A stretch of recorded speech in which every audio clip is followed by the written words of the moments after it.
que son guiados por el Espíritu de Dios son hijos de Dios, pues no recibisteis un espíritu de esclavos para recaer en el temor, antes bien recibisteis un espíritu de hijos adoptivos que nos hace exclamar: Abba, Padre.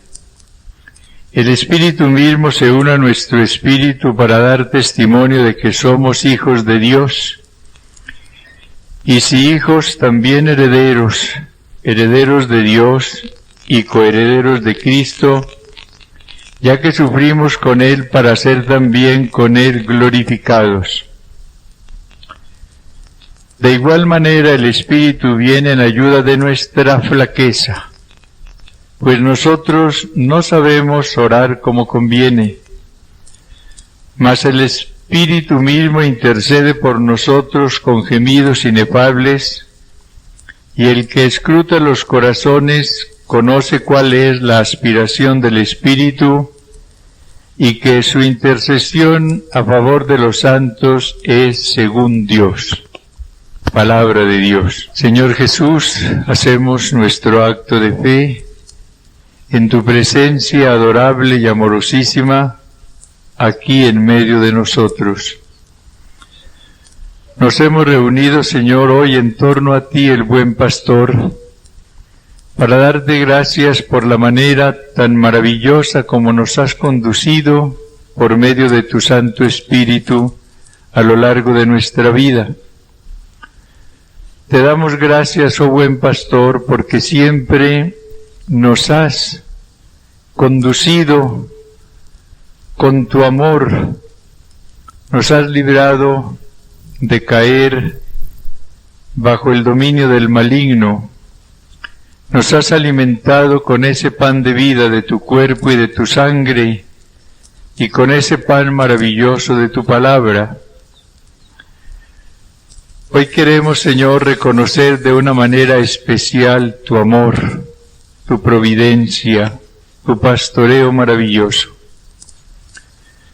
Hemos venido, Señor, a este retiro para recibir tu luz y tu verdad. Tú tienes el mensaje para nosotros en este día. Te glorificamos por él, Señor.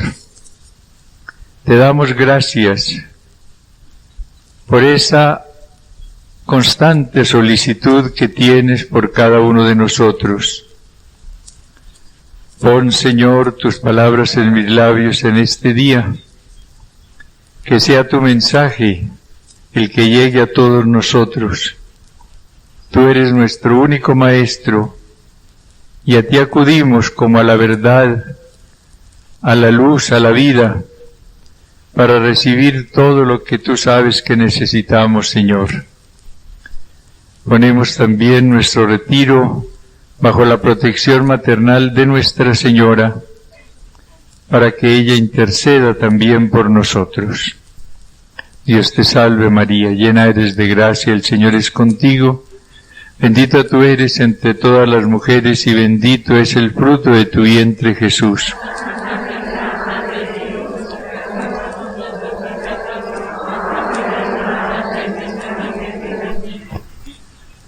Agradezco profundamente la presencia de todas ustedes en este retiro y las oraciones que hoy están elevando por todos nosotros, los que tenemos la función pastoral en la Iglesia.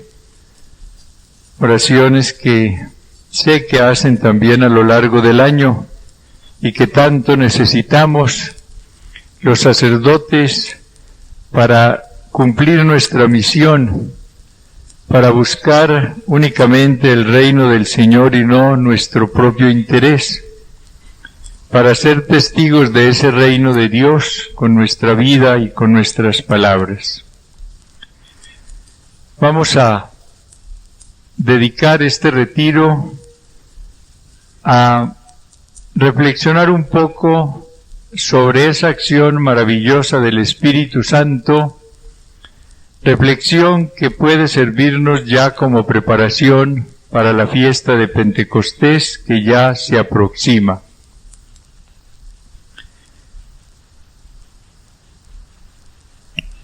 Respecto al Espíritu Santo, uno puede limitarse a tener doctrina sin tener su experiencia, o puede limitarse a tener experiencias de la acción del Espíritu Santo sin poseer una doctrina sólida acerca de su persona y de su acción. Necesitamos las dos cosas: profundizar en el conocimiento de la persona y de la acción del Espíritu Santo y recibir de él experiencias, ojalá cada día más profundas, de su acción amorosa en nuestras vidas. Pablo VI hacía una diferencia muy importante. Él decía que además de contar con la presencia del Espíritu Santo en nosotros, decía él, quisiéramos también experimentar los efectos maravillosos de esa presencia dentro de nosotros. Fíjense bien en la importancia de esos dos términos: poseer al Espíritu Santo y experimentar los efectos de esa presencia en nosotros. El Espíritu Santo mora en todos aquellos que tengan la gracia santificante. Todos los niños, por ejemplo, que han sido bautizados y que no han llegado al uso de la razón, tienen al Espíritu Santo en sus vidas, pero ellos no experimentan todavía esa presencia del Espíritu Santo. Hay mucha gente también, a veces consagrada al Señor, que tiene, claro está, al Espíritu Santo porque está en gracia, pero que no ha experimentado los efectos de esa presencia en sus vidas. Es algo muy distinto. ¿Qué es lo que la renovación espiritual está consiguiendo en la Iglesia? No que venga el Espíritu Santo a las personas, está en ellas, en muchas de ellas. Lo que la renovación espiritual está buscando es que mediante la oración y la apertura a la acción del Espíritu Santo se experimente su presencia y su acción en la vida. Santa Catalina de Siena decía que el Espíritu Santo es el gran desconocido, y decía una verdad muy grande.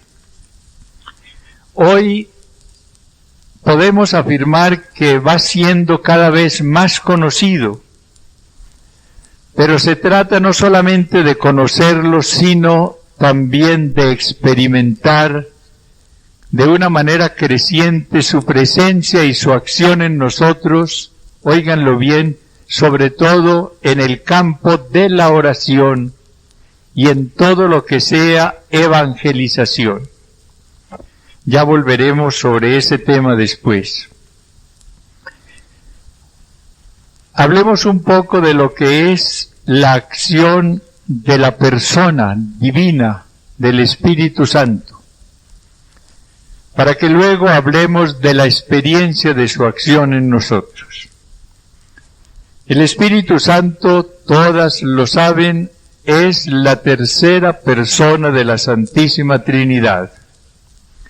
Es Dios como es Dios el Padre y como es Dios el Verbo o el Hijo. El Espíritu Santo merece por tanto nuestra adoración, porque es Dios. Merece nuestra constante alabanza, porque tiene todos los atributos de Dios. Es omnipotente como el Padre, es omnipotente como el Verbo, es infinitamente sabio como el Padre y como el Verbo, es infinitamente santo como el Padre y el Verbo. No hay ningún atributo divino que no lo tenga el Espíritu Santo, porque es Dios como el Padre y Dios como el Hijo. Sabemos que el misterio de la Santísima Trinidad es ese, la realidad para nosotros incomprensible de un solo Dios en tres personas que son distintas, pero que no forman tres dioses, un solo Dios verdadero. La acción de este Divino Espíritu a través de la palabra de Dios es multiforme, tiene muchas manifestaciones, pero hay unas que aparecen con más relieve a través de la palabra de Dios, y voy a referirme especialmente a tres. Él es el Espíritu del amor que da el amor. Él es el Espíritu de la verdad que comunica la verdad, y Él es la fuerza infinita que fortalece siempre a su Iglesia. Amor, verdad y poder. Tres manifestaciones especiales de la acción del Espíritu Santo en la Iglesia. Primero, el amor. El Espíritu Santo es el amor en la Trinidad. Es el vínculo de amor infinito que une a esas dos personas divinas, el Padre y el Verbo. En otras palabras, el Padre y el Verbo se aman con un amor infinito y eterno, que es el Espíritu Santo. Él es el vínculo de amor, vínculo infinito de amor infinito que une al Padre y a ese Verbo que es engendrado por el Padre. Por eso la tarea entonces del Espíritu Santo en la Iglesia es principalmente comunicarle el amor. Si Él es el amor, Él es quien comunica el amor. ¿Y quién nos dice esta verdad? El apóstol San Pablo en su carta a los Romanos, en el capítulo 5, versículo 5 también. Dice, el amor es derramado en nuestros corazones por el Espíritu Santo que hemos recibido. El Espíritu Santo derrama entonces el amor en nosotros. Y ahí viene el campo maravilloso para nuestra relación con Él. ¿Cuál es la mayor necesidad de cada uno de nosotros? Llenarnos de amor sobrenatural. Un amor que ojalá nos abrace con ese, nos encienda para amar intensamente al Padre, para amar intensamente a Jesucristo, el Verbo encarnado, y para amarlo a Él, Dios como el Padre y Dios como el Verbo. Necesitamos un amor ardiente para amar a la Iglesia, para amar a todos los hombres, para no excluir a nadie. Necesitamos un amor intenso para amar toda la creación, que es manifestación del amor de Dios. Ese amor nuestro sobrenatural debe abarcar a todo el universo. Debemos amar con el amor de Dios, y ese amor nos lo comunica el Espíritu Santo. Y necesitamos ese amor intenso para amarnos, la gran necesidad de nuestras vidas.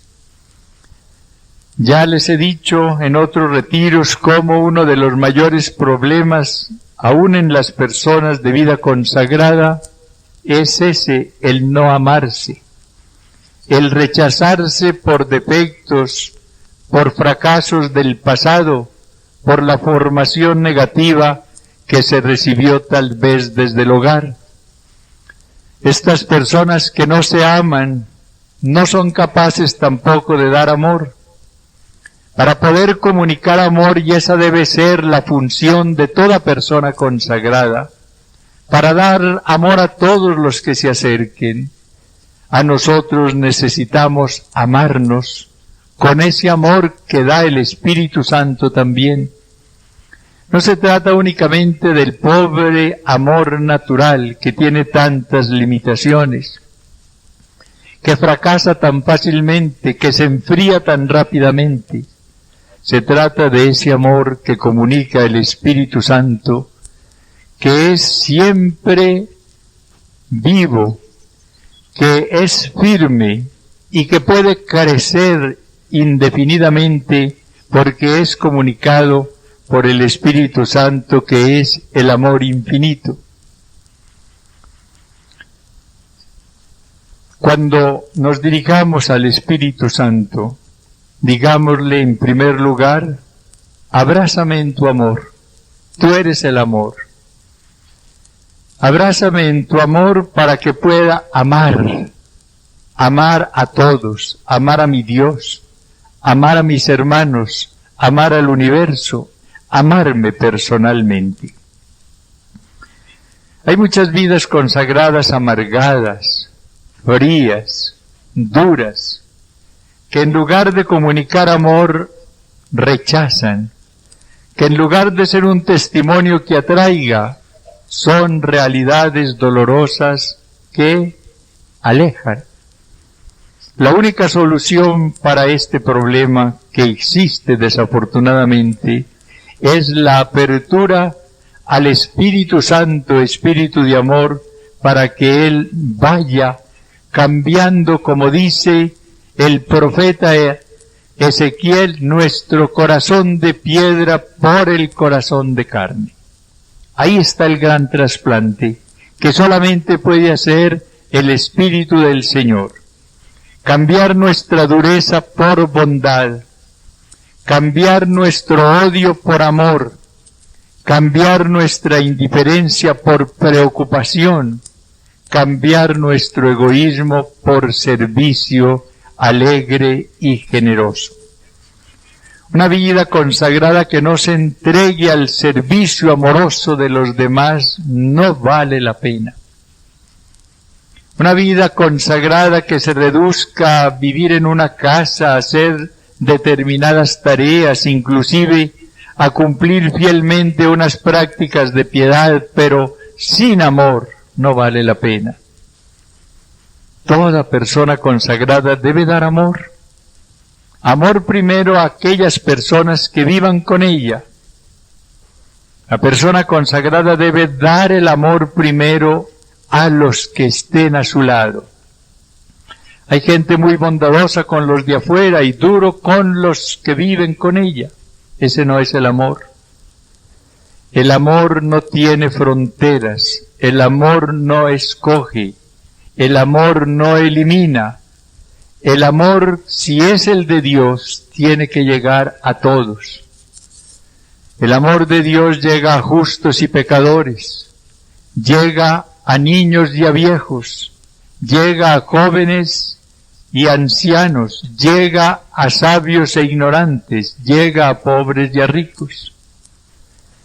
Él no ama el pecado, pero ama a todos los hombres, aun a los pecadores. Esa es la maravilla del amor del Señor. El segundo aspecto de la acción del Espíritu Santo es comunicar la verdad. El apóstol San Juan, en su maravillosa carta primera, nos dice en el capítulo 5, versículo 6, lo siguiente: y el Espíritu es el que da testimonio, porque el Espíritu es la verdad. Fíjense bien en esas palabras. El Espíritu es el que da testimonio, porque el Espíritu es la verdad. El Señor había dicho en su sermón de la última cena que el Espíritu Santo era el Espíritu de la verdad. En el capítulo 16, versículo 13, leemos: cuando venga Él, dice Jesús, el Espíritu de la verdad, os guiará a la verdad completa. En en el versículo 26 del capítulo 15 también había dicho el Señor: cuando venga el Paráclito, el Espíritu de la verdad que procede del Padre, y que yo os enviaré de junto al Padre, Él dará testimonio de mí. En dos lugares entonces, capítulo 15, versículo 26, y capítulo 16, versículo 13, el Señor llama al Espíritu Santo Espíritu de la verdad. Y dice que Él es el encargado de llevarnos a la verdad plena, a la verdad completa.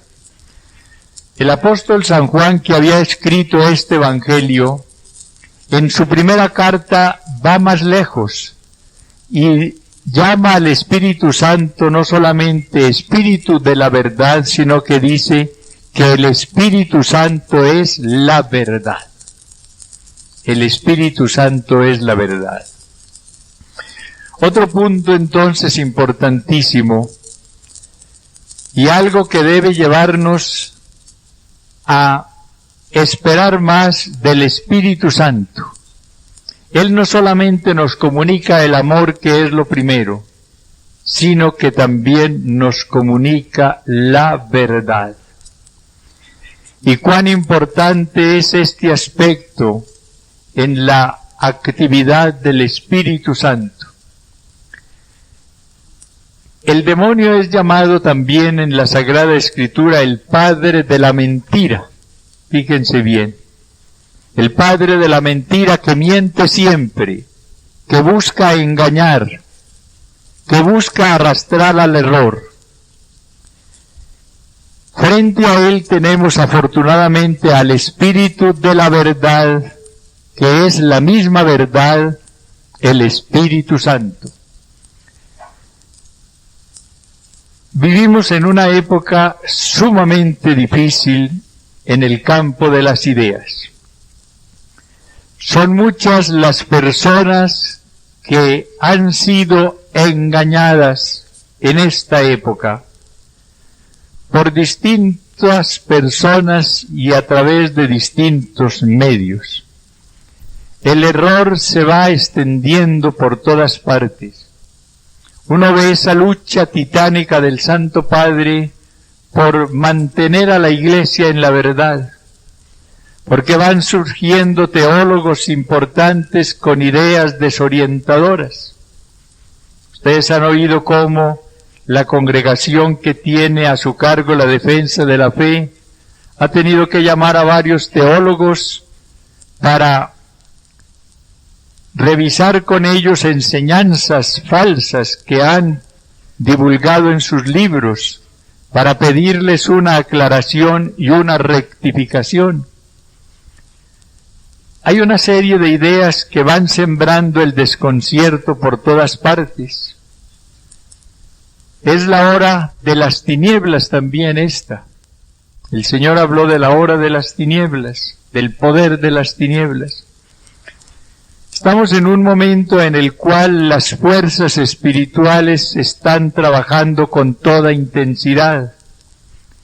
Las fuerzas espirituales del maligno están difundiendo el error por todas partes.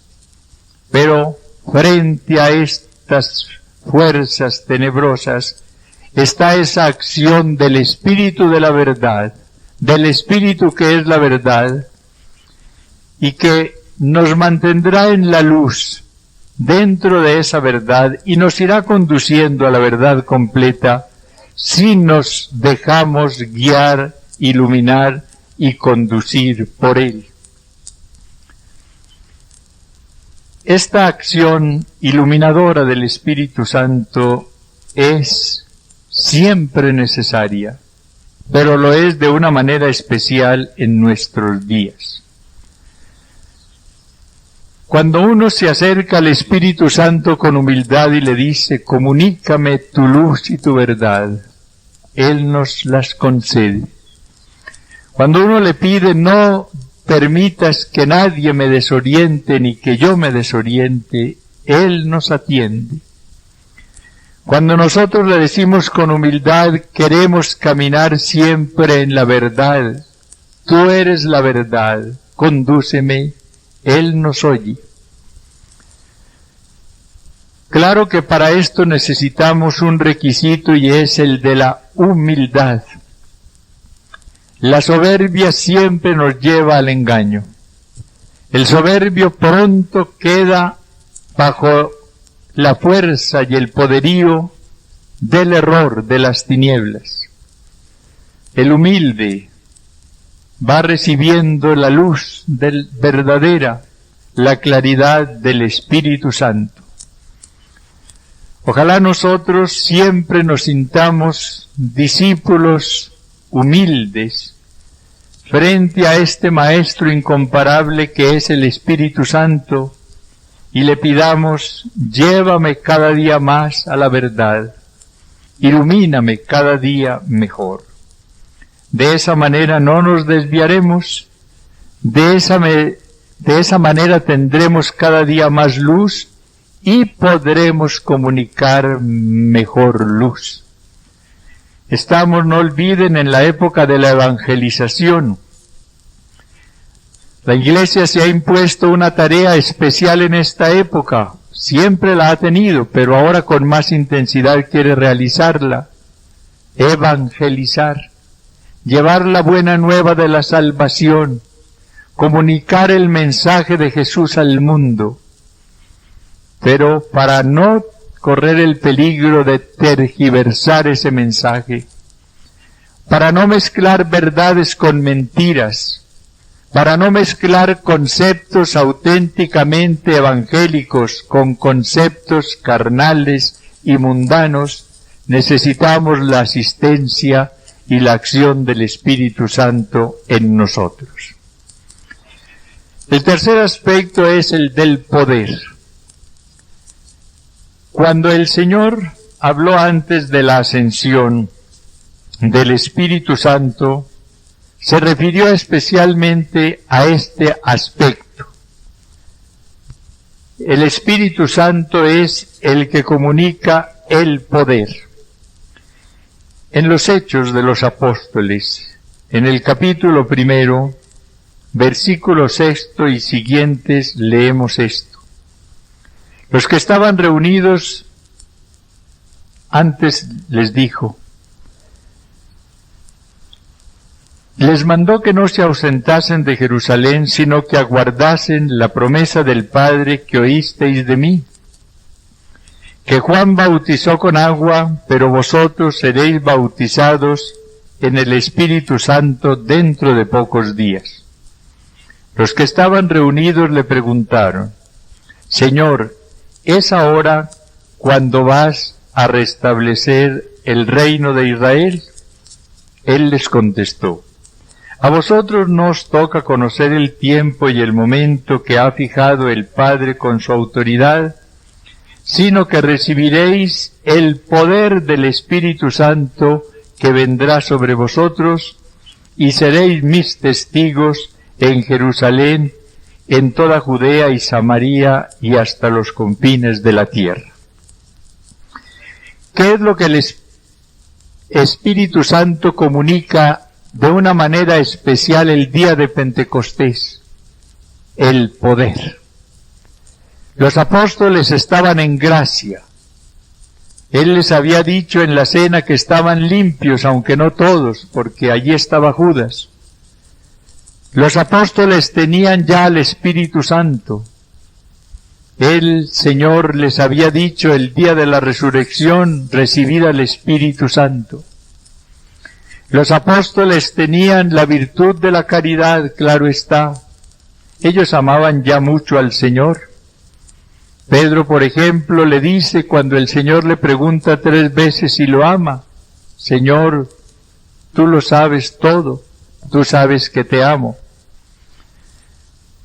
¿Qué les faltaba a estos apóstoles? Les faltaba algo importantísimo, el poder del Espíritu. Ellos tenían la verdad, el Señor se las había ido comunicando y les había dicho ir por todo el mundo, enseñad lo que yo os he enseñado. ¿Qué les faltaba? La fuerza del Espíritu Santo para poder guardar su fidelidad a Cristo, para poder ser sus testigos y para llevar la evangelización a todo el mundo sin miedo y con un poder especial, acompañada a esa enseñanza de señales, de milagros, como lo vemos después a lo largo de los hechos de los apóstoles. Cuánta importancia tiene este aspecto del Espíritu Santo, el de su poder, el de su fuerza. Nosotros tropezamos con lamentable frecuencia, a pesar de nuestros grandes deseos y de nuestros firmes propósitos, con nuestra debilidad. Si alguna experiencia dolorosa tenemos todos, es esa, la de nuestra debilidad. Hacemos propósitos firmes y que son sinceros, y al poco tiempo ya los hemos incumplido. ¿Qué nos ha sucedido? Nos ha faltado la fuerza del Espíritu Santo. Uno de sus dones es el de fortaleza, aquel que Él nos concedió de una manera especial el día de nuestra confirmación, pero una fortaleza que debemos pedir siempre, sobre todo en los momentos difíciles.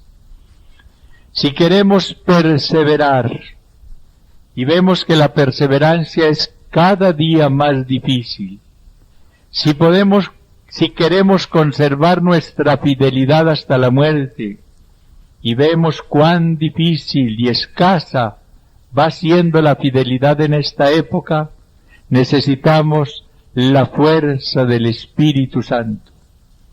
Recordemos las palabras del Señor en el Evangelio de San Juan: sin mí nada podéis hacer. Para uno perseverar necesita esa fuerza del Espíritu. San Pablo decía con razón: todo lo puedo en aquel que me conforta, que me fortalece. ¿Y quién es ese aquel que nos conforta?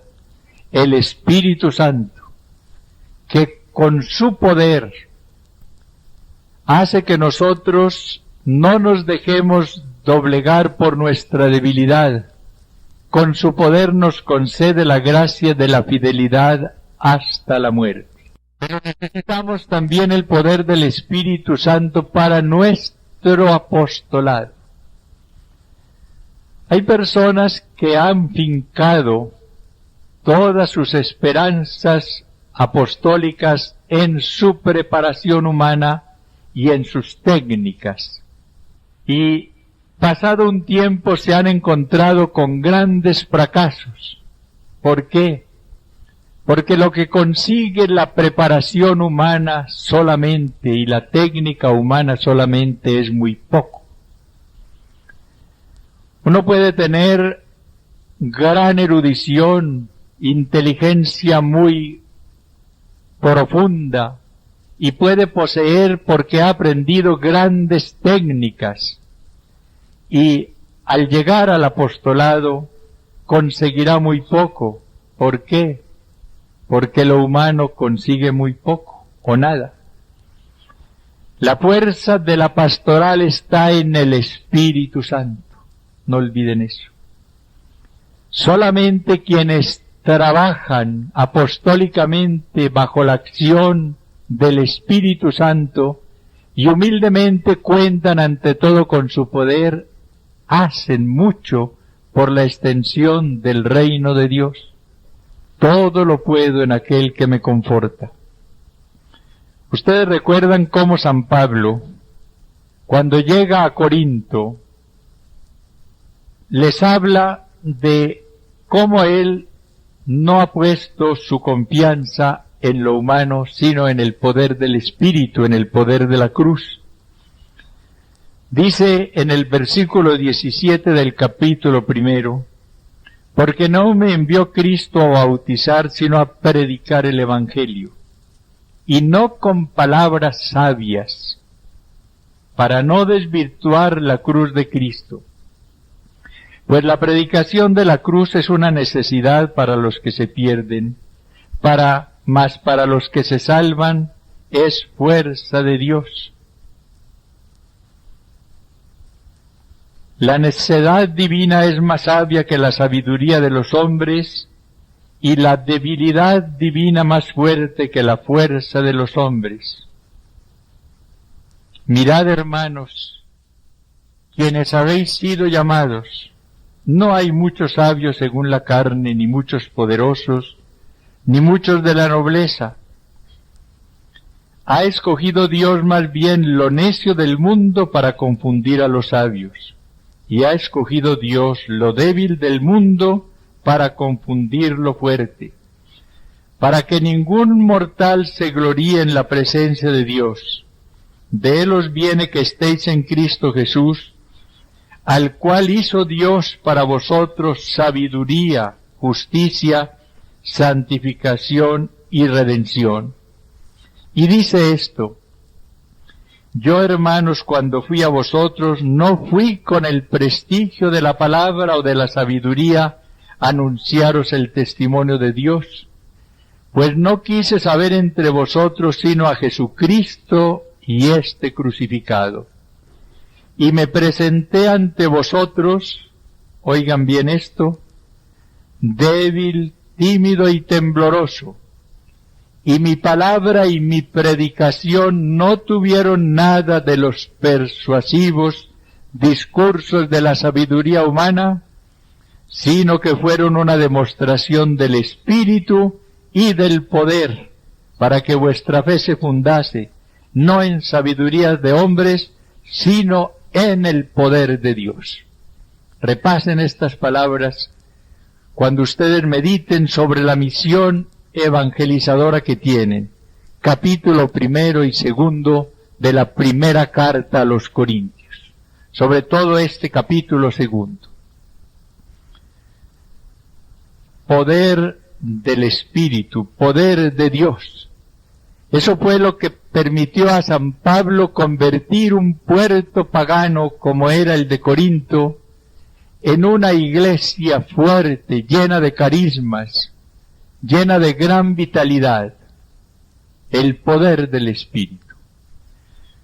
Ustedes ven cómo Pedro, que había sido tan débil antes de Pentecostés, que había negado 3 veces a su maestro, y lo había negado por miedo a una simple esclava, ese hombre que dice en la noche de la pasión que ni siquiera conoce a Cristo y lo llama a ese hombre, no conozco a ese hombre, y jura inclusive que no lo conoce.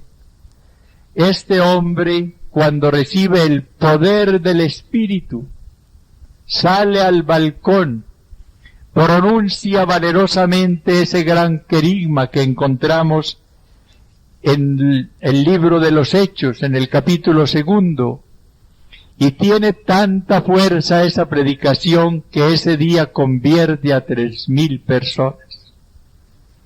El hombre lleno de poder, no poder humano, humanamente era tan débil como humanamente somos tan débiles todos, pero que ha recibido el poder del Espíritu, y con ese poder cambia su persona, y con ese poder convierte a muchos con un discurso maravilloso, cuya eficacia está en la fuerza del Espíritu que anima a Pedro al pronunciarlo.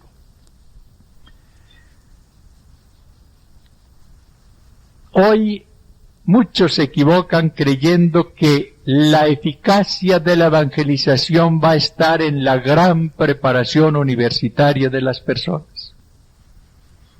Yo no soy enemigo de la universidad, yo me doctoré también en una universidad en Montreal, y yo mando a sacerdotes a que se preparen también, pero soy un convencido de que no está allí el secreto para el apostolado. Que si esa persona no está llena del Espíritu Santo, por más títulos que tenga, nada conseguirá. Y en cambio una persona sencilla, que no haya hecho grandes estudios, pero que esté llena del poder del Espíritu, hará maravillas. Hará maravillas. Uno ve cómo encuentra a veces campesinos que han hecho pocos estudios, pero que dicen unas verdades maravillosas, obreros poco instruidos, que impactan cuando hablan. ¿Por qué? Porque tienen el poder del Espíritu. Claro que si esas personas van adquiriendo cada día mejor ilustración, maravilloso. Lo más importante es que estén llenas del poder del Espíritu. Y claro, que tengan conocimientos para no ir a decir bobadas, ni ir a decir errores. La ciencia se necesita.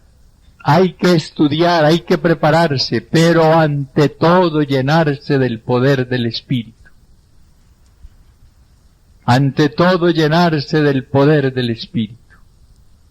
Para que esa palabra cuando se pronuncie tenga fuerza, llegue, impacte, verdaderamente haga cambiar, no para la acción humana, sino bajo la acción de ese Espíritu que está en el profeta, en el evangelizador, en el verdadero misionero, en la persona llena del Espíritu Santo que va a ser canal a través del cual pase esa verdad, esa acción del Divino Espíritu.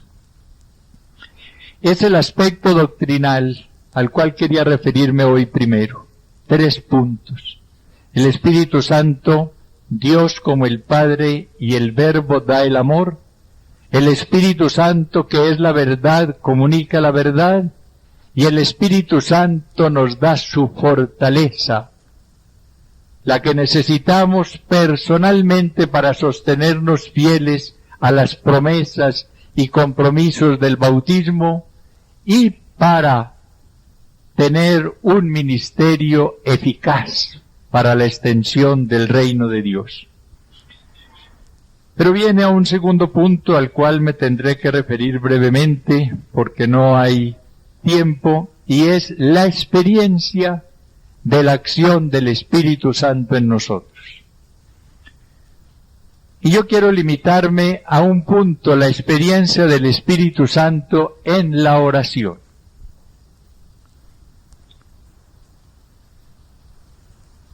En el capítulo 8 de la carta a los Romanos, que leí al dar comienzo a esta reflexión, el apóstol San Pablo nos dice que no sabemos orar como conviene, pero que el Espíritu ora en nosotros con gemidos inenarrables. Estas palabras las encontramos en el versículo 26 y en el 27.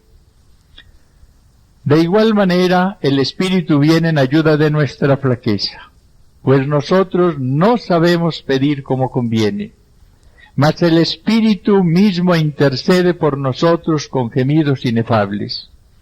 Y el que escruta los corazones conoce cuál es la aspiración del Espíritu, y que su intercesión a favor de los santos es según Dios. La acción del Espíritu Santo la necesitamos principalmente en nuestra oración. El Espíritu Santo, en primer lugar, nos da la gracia de descubrir la necesidad y el valor de la oración. Sin la acción del Espíritu Santo uno no llega a convencerse de que la oración es necesaria y no va descubriendo los valores de esa oración. Varios de ustedes después del concilio oyeron decir que la oración estaba ya superada, que lo que se necesitaba actualmente en la iglesia era la acción. Y la oración se fue relegando como algo innecesario, como algo ya superado. Llegó inclusive a decirse que la oración era alienante, que nos alejaba de esa realidad que era el hombre con sus necesidades, que nos alienaba o nos alejaba de Él. Cuántas tonterías se dijeron. Y es que sin la luz del Espíritu Santo, uno no puede descubrir el valor y la necesidad de la oración, no olviden eso. Segundo, sin la acción del Espíritu Santo uno no tiene gusto por la oración, porque son cosas distintas. Uno puede intelectualmente decir, sí, estoy convencido de que la oración es muy importante, pero yo no siento ningún gusto para orar. Yo voy a la iglesia o a la capilla y no veo sino el reloj, y no espero sino el momento de que termine la hora señalada para irme. Un disgusto por la oración. El Espíritu Santo da gusto por la oración.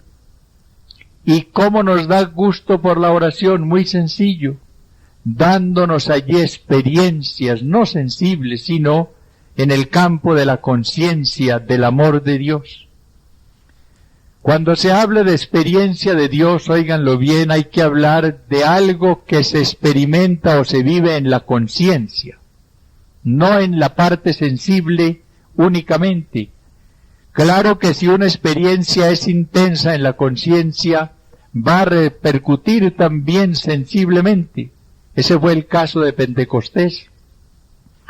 Los apóstoles recibieron en su conciencia, en su espíritu, una invasión, llamémosla así, del Espíritu Santo.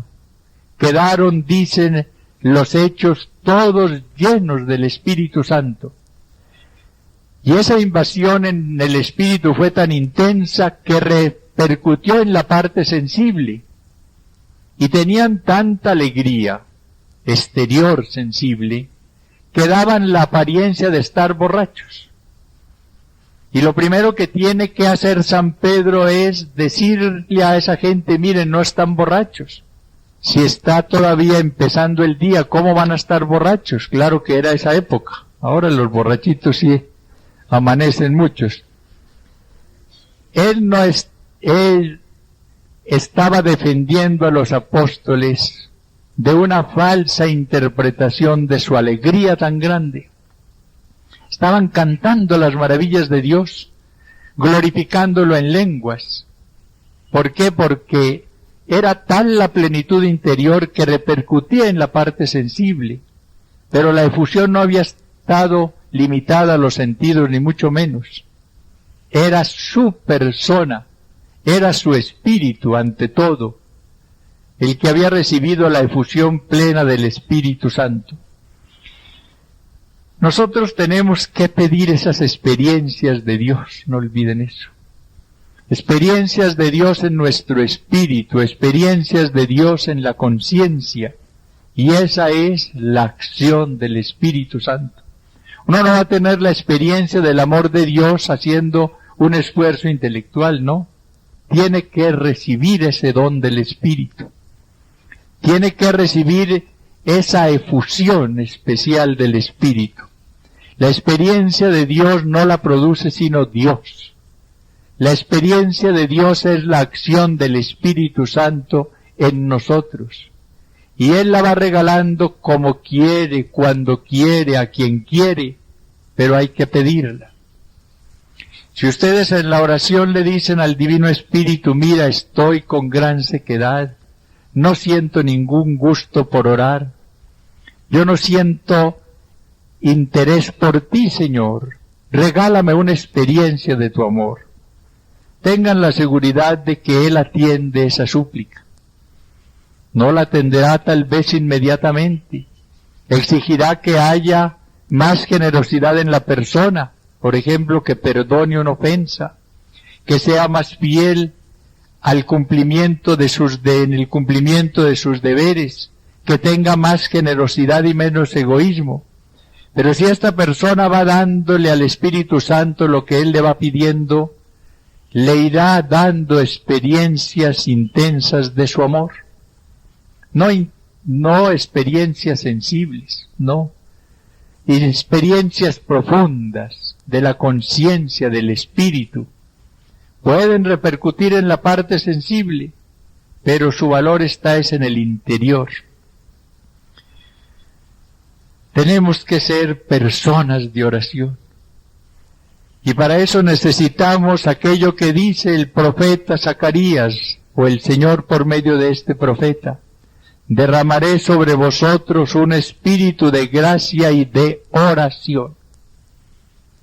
Esa es la dádiva maravillosa que nos hace el Señor, ungirnos con un espíritu de oración. Y cuando recibimos esa gracia, nosotros anhelamos los ratos de oración. Y no estaremos buscando excusas para evadir la oración. Al contrario, estaremos buscando más oportunidades para estar a solas con el Señor. Y no nos dejaremos engañar con esa frase tan manida ya de que obrar es orar, de que la persona que está trabajando por el Señor está orando. Cuidado con esa equivocación. Para que esa persona ore cuando trabaje, necesita tener ratos de intensa oración, ratos muy fuertes de encuentro personal con el Señor. Y esa debe ser ante todo nuestra preocupación. Nosotros tenemos que ser contemplativos todos, dedicados también a la acción, porque estamos con una misión muy grande. Pero ante todo tenemos que contemplar lo que vamos a comunicar después a los demás. Comunicar lo recibido, lo experimentado, lo contemplado a los pies del Señor.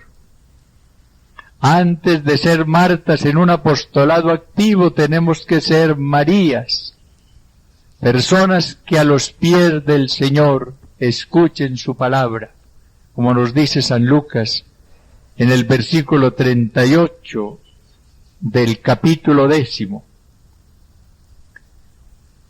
Sentada a los pies del Señor, escuchaba su palabra. Esa debe ser nuestra primera actitud, sentarnos en ratos de oración a los pies del Maestro, del Señor, para escuchar su palabra y poder después llevarla, como Marta, a los hermanos. Pero no ir a dar conferencias sobre algo que aprendimos en la universidad o en tales estudios, no.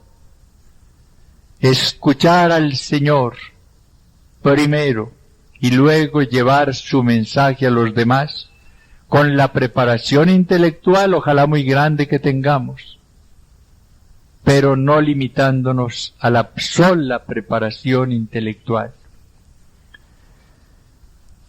Qué bueno que nosotros, después, y con esto termino, de tener experiencias muy grandes del amor de Dios en la oración, pudiésemos ser profetas del amor de Dios. Porque profeta del amor de Dios es aquel que ha vivido la experiencia del amor de Dios. Profeta del amor de Dios es aquel que ha recibido intensamente el fuego de su amor, que está encendido en esa llama divina y enciende después a los demás.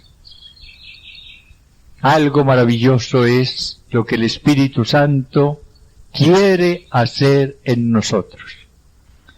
Vamos en un ratico de silencio a reflexionar sobre lo que es actualmente el Espíritu Santo para nosotros. La importancia que le hemos dado a la acción del Espíritu Santo en nuestras vidas en el campo del amor, de la verdad y del poder. Y segundo, a preguntarnos, ¿tengo experiencias del amor de Dios, fruto del Espíritu Santo en mi vida o no? Y si no las tengo, ¿por qué será? Quizás porque no las he pedido o porque me ha faltado generosidad al dejarme guiar y conducir por este espíritu de santidad.